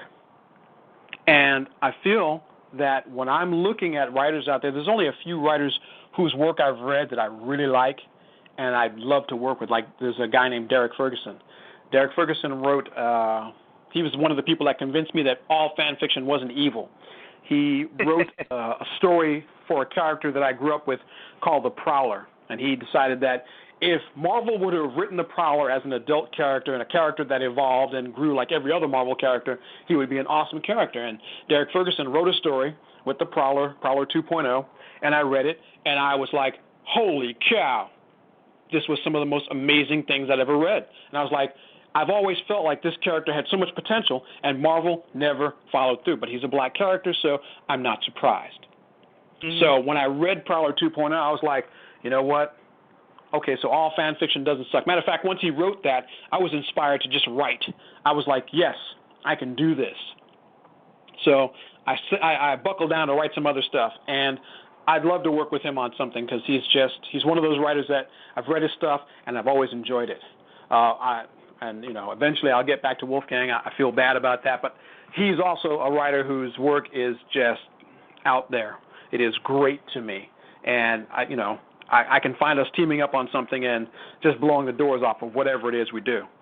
So I'm hoping that eventually, as my schedule clears up and I can convince them to work with me again, that we will produce something together. And I think that when we do that, it benefits all of us. He has an audience, I have an audience. We combine our audiences. It can only make us all better. Sure. So what about inviting people into your worlds to collaborate and write? I asked Derek to join me in a piece in the Modus Vita piece, but he said after what he read, he liked what I was writing. He liked what I wrote so much better than what he wrote. He said, "I'm just going to let you finish." I'm like, okay, well, that's fine. I'll just go ahead and finish, and I'm not opposed to inviting people to my universe. Right. If you see something in my universe that I didn't see, well, great. That means you're getting a different. You have a different station. You've got like ESPN2. You know, you're getting your own wavelength of whatever's coming through, and odds are, if you do it right, it should still be awesome. I can't cover every idea, and you know, different minds see things in different ways. So if somebody else picks up, you know, the stories I've been, the recent stories I've been writing, and decide they can do, they want to write something better, then by all means, do it. No, I mean, that's great because, you know, a lot of people are very proprietary about their creative universes, and like you said very early on in the interview, you know, they treat it like they're children, and nobody, you know, they don't want to share their children. Well, here's the catch. You know, when I say universe, I mean exactly that. I mean universe. My universe, whenever I create a universe, it is a universe, a place so vast I cannot possibly tell every story. Mm-hmm. So, you want to come and hang out in my universe? The only problem I would have is if you want to play with my particular toys, my particular characters. But if you say, I've got an idea for Clifford Ingram's universe. I have a professor who's unlucky, and he wanders through the world digging. He's an archaeologist, and he's like Indiana Jones, except in reverse. Whatever he digs up comes out to try to kill him. And you want to bring him into my world with Clifford Ingram and say, let's run with that. I'm going to look at you crazy, but you might surprise me and show me something I'd never even imagined. And I'm okay with that. Yeah, I mean, having that kind of open mind can lead to, you know, some collaborations in some very unexpected areas.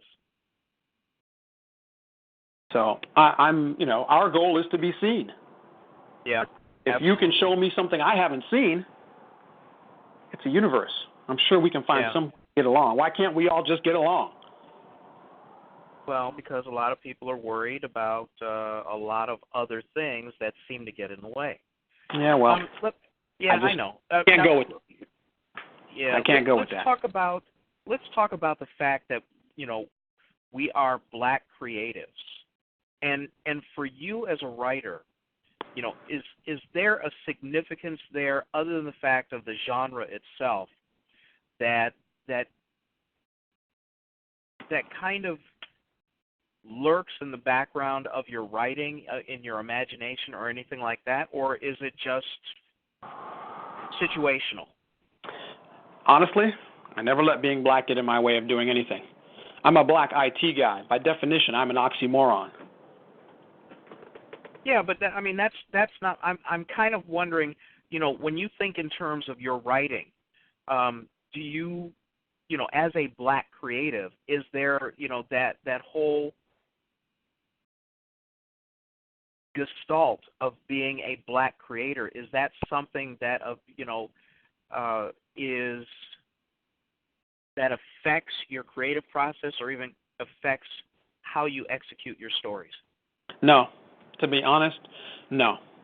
I've been black all my life. I'm not about to wake up white. I'm not about to wake up Asian. I'm not going to find myself someplace new or experiencing something I haven't before. If anything, being black makes me conscious of the other. Remember I told you that's the core of what I write? The other. I'm conscious of that because I am the other. I am not of the dominant subculture in America that can walk about, say what I want, do what I want, experience the ability to get away with crimes far beyond that of most mortal men. I'm not. I'm the other. I commit a crime, I'm going to jail. Straight to jail. Do not pass go. Do not collect $200. So if my work informs me of anything, is that being the other, it's good writing material. When you write from the perspective of the dominant subculture, everything works out for you. If you ever read their stories, happily ever after is part of their context. I'm the other. Happily ever after, well, that happens, but not to us. Mm-hmm. So I write with an awareness of that. But I don't let it stop me from writing. I don't let my blackness define what I write. I write about whatever I want. If you read through my work, you will find that I pick up stories wherever I've been, wherever I go. I have plundered legends from across the globe, and I don't have any problem doing so. And I will keep right on doing it. because these are things that are part of the human experience. And when I write, that's what I'm writing about. I'm writing about the human experience, not just the black experience, not just the white experience. I'm writing the human experience. That doesn't mean my blackness does not show up. My protagonists are occasionally black, but I don't worry about that. I'm not apologizing for it, nor am I promoting it as, oh my God, I only write black characters. Everything I write is black. Black as night, like coal. Look up in space, that's how black my characters are. It's not like that. I don't feel that urge. It's nice, but I don't feel that urge.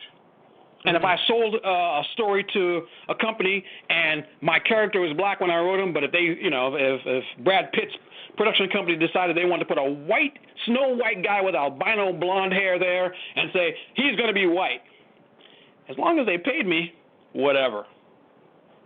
I know what I wrote. True. Yeah, once you take the money, it's theirs. That's right. So I don't have that problem. It's yours.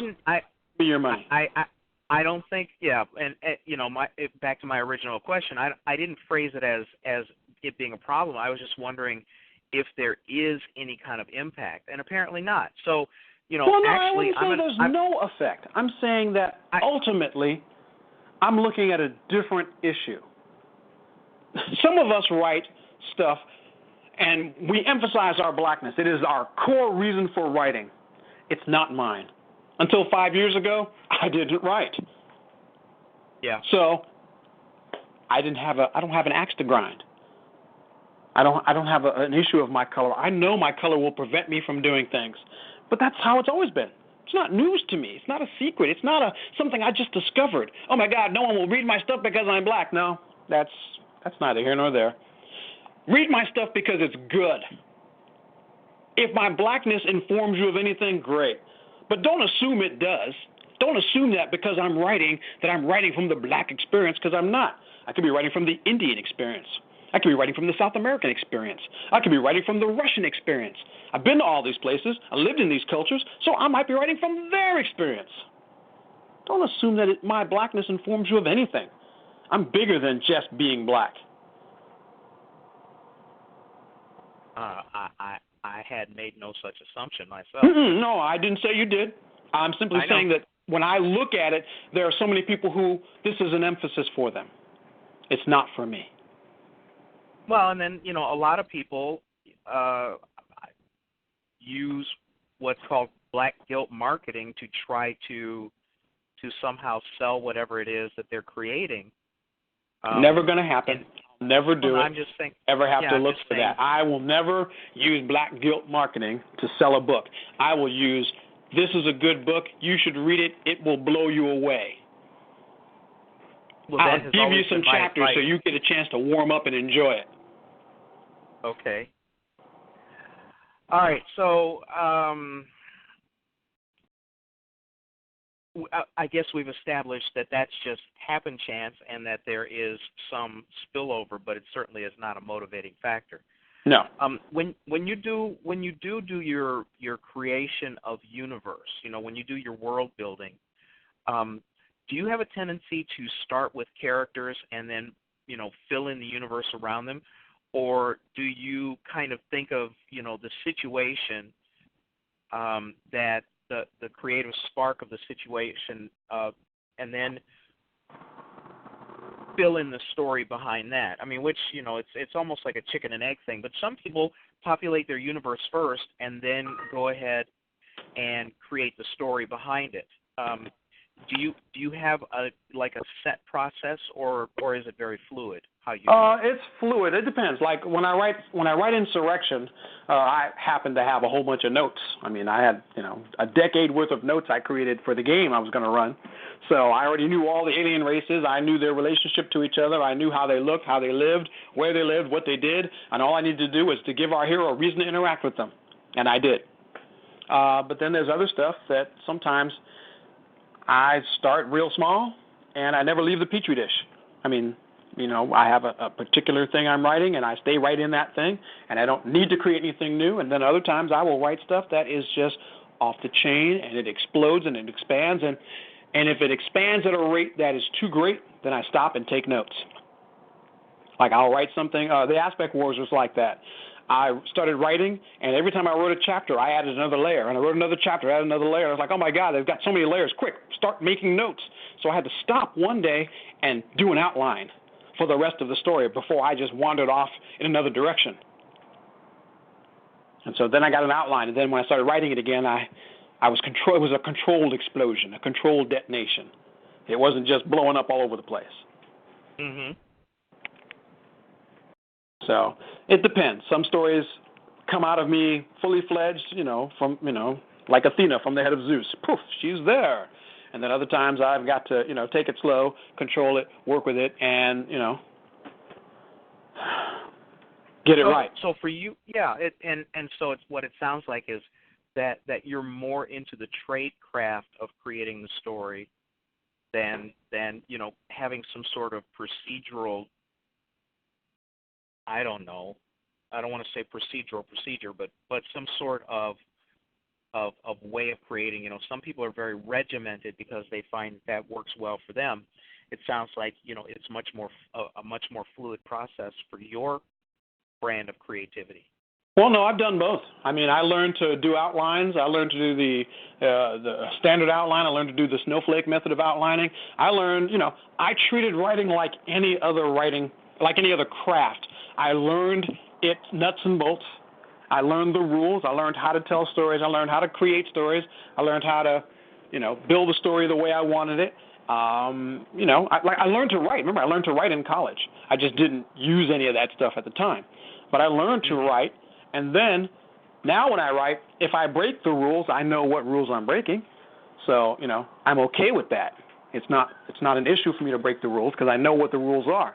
And if I break them, I'm breaking them stylistically with intent. Well, and because they serve the story. Right. So yeah. It's, for me, writing is craft. I recognize it, and that sometimes you have to read good writing. I'm reading War and Peace, and I'm reading a bunch of different writing right now just to get a feel for it because I want to write something from, a historical piece. And so I like to read a little historical fiction so that I can get the tone right and get the tenor right and get the language right and get the pacing right. So, these are things that I do, it is part inspiration, part perspiration, part crazy. I have to admit, part of it is just crazy. I write completely inspired, and when I'm tuned in, I'm writing from that place. But there is craft there. I'm not just making it up as I go along. Are you there? Okay. Yeah. No, I'm here. I'm sorry. I've been having trouble with allergies, so sometimes I mute. So you can sneeze, not. So I don't cough in your ear, So I apologize for the momentary dropouts. When you you just mentioned you do a lot of reading. Who are some of the people that you read who you respect, who are inspiring, and who are leaving an impression on you?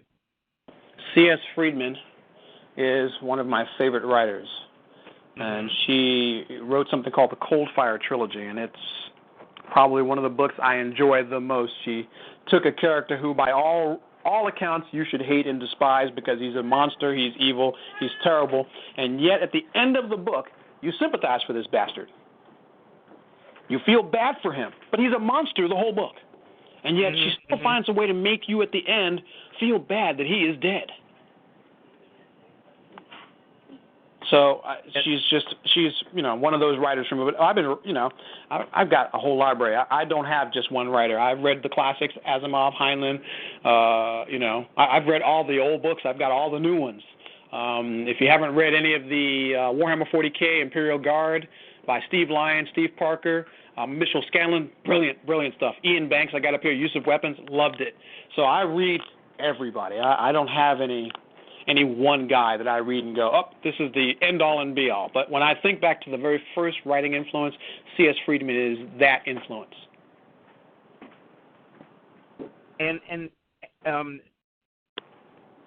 Well, you've read the classics. Mm-hmm. Let's go back early because remember, we're all we're all influenced by earlier things that happen in our lives, plus your formative creative years or your creative formative years, whichever is more proper, that's even great. When you talk about the science fiction of, the late 60s, early 70s, mid 70s, around in there, we had so much of the people of the golden years of science fiction, like you mentioned, Heinlein and Asimov and people like that. Was there certain tradecraft in creating stories from any particular authors that you found particularly compelling? Octavia Butler is she is the blueprint for a good portion of my writing. Her goal of writing and her style of writing is one that is basically lean, mean, fast, beautiful. And I love her writing for that. So when I write, there isn't a whole lot of window dressing. We get right down to the business of blowing stuff up or whatever it is we're doing. And she told stories that were lean yet rich. All of her stuff was like that. It was lean. It was rich enough for you to be able to follow it and get into the characters and get into the story, but she didn't want to propel you through a 900-page novel. But just because they were small, they did not mean she skimped on flavor. Well, some of the best writers write with brevity. That's me. That's what I'm looking at. That is the core of how I try to write. So when I look at Octavia Butler, I look at it as a writer, I'm always emulating her style. I reread her books just to remember what it is to be lean and mean. And so she is that writer for me. Even though I like Friedman, Octavia is the soul of what I write. Friedman is the style of what I write. So between the two of them, I feel like I'm always crafting something that is lean but still beautiful. And what are just name a couple of I too reread my favorites. What are a couple of your favorites of hers that really are standouts? For all of the Pattern Master series of Octavia is brilliant, and all of the Xenogenesis, I reread them regularly, just because I think that's her finest work. I know people like other stuff, but I like Xenogenesis because it is filled with the other, and the other is so other that it's outstanding the way she was able to pull that together, and yet, even though you dislike the aliens, you feel them. You feel them, you understand them, you want to relate to them, even though what they're saying is that when they're done, we will not be human anymore. And yet you still want to feel them. And I don't think anybody's ever done that for me the way she did.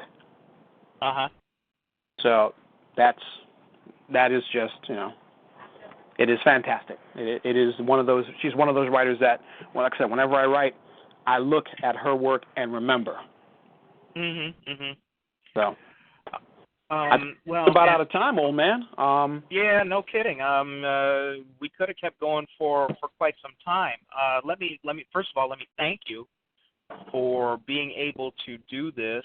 I know we had to do it on an off day, so tomorrow we'll kind of have this either as a podcast or we will just stream it from the recording. But thank you very much for spending time with us and talking about exactly how it is you do what you do. I had a great time. I hope you enjoyed yourself. It was my pleasure. I don't get to talk. You're a writer. Who do you talk to about your writing? So I did enjoy that. I enjoyed sharing that with you guys. And whenever you guys are coming out to look at the writing or you want to see what I'm doing, come out to HubCityBlues.com. It's a great site. Full of good stuff, and I should be coming out with a bunch of new stuff any day now, since my master's voice is standing by, whipping me into shape to get it out, with some regularity. She wants me to be more consistent, so I will. That is this year's the goal for this year is to produce on a consistent basis. So we're on it. Don't worry. Very cool. All right. Well, thank you for being here. I want to remind everybody. Well, first of all, I want to thank everybody for listening in, both live and in the podcast. And remember that this show is every Friday at 9 p.m. Eastern Time. It's 2 hours of a discussion with a Black creative from the BlackScienceFictionSociety.com website. Please tell your friends and family about the Genesis Science Fiction Radio Show, and have them drop by the BlackScienceFictionSociety.com website and see what we have to offer. And as usual, I'm going to turn the goodbyes over to our peerless leader, Mr. Jarvis Sheffield. Or maybe I'm not. Well, I think I saw in the chat window he said 2 minutes, so I'm assuming he's probably running around trying to find his phone so he can. No, Hello? he unmuted himself and then probably went and got a sandwich. Is that what it was? Okay. Hello? Hey there, Jarvis. Okay. I'm always constantly having fits with my phone.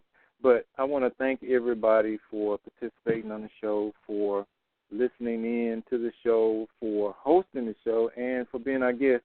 It was really enlightening because, Thaddeus, you had some things going on that I wasn't aware of, and it was real enlightening to find out about that. And to let the other people know on the site your background and some of the things that you've done to contribute to the site as well as the community, because I'm not sure a lot of people knew that you had done the mentoring in the past and influenced so many lives. And I also mentioned to William that I owe you a debt of gratitude on certain things, like we have a chat room on the website because Thaddeus thought that was a good idea. I personally thought that forums were the way to go, but I'm glad I listened to his insight. Also,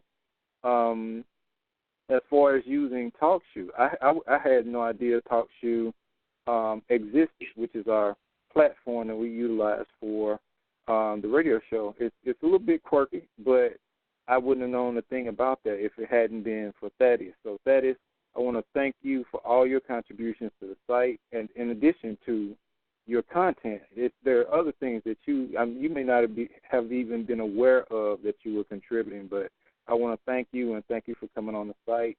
I want to encourage everyone listening to this to get active on the website, post what you're doing, where you're going to be, and things of that nature in reference to science fiction events or book signings, anything that you want to share with us so that we can help promote what you're doing.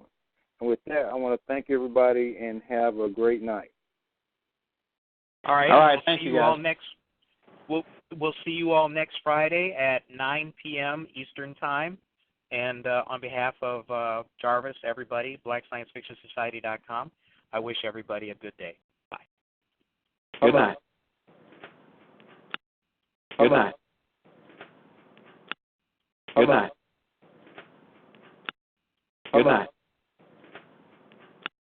Good night. Good night. Good night. Good night. Good night. Good night. Good night. Good night. Good night.